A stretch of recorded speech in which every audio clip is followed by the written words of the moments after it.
Este silogismo del eterno amor, empírico y antiguo sentimiento, que ha nacido del perpetuo dolor, que se aferra al pensamiento, espina que desangra la flor, une cielo y tierra con el tiempo, dejando huellas de amargo sabor, o pétalos de rosa en el corazón, que apaguen momentos de pasión. No quiere ser solo entretenimiento, sino ser lo que quiera ser, irse donde quiera llegar, buscar lo que quiera encontrar y amar para luego renacer.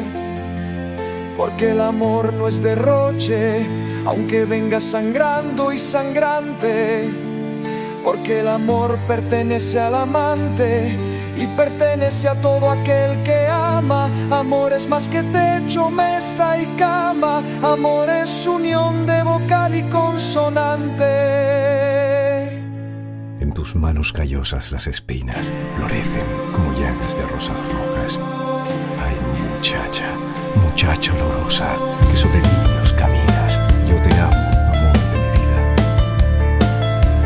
Este silogismo del eterno amor, empírico y antiguo sentimiento, que ha nacido del perpetuo dolor, que se aferra al pensamiento, espina que desangra la flor, une cielo y tierra con el tiempo, dejando huellas de amargo sabor, o pétalos de rosa en el corazón, que apaguen momentos de pasión. No quiere ser solo entretenimiento, sino ser lo que quiera ser, irse donde quiera llegar, buscar lo que quiera encontrar y amar para luego renacer. Porque el amor no es derroche, aunque venga sangrando y sangrante.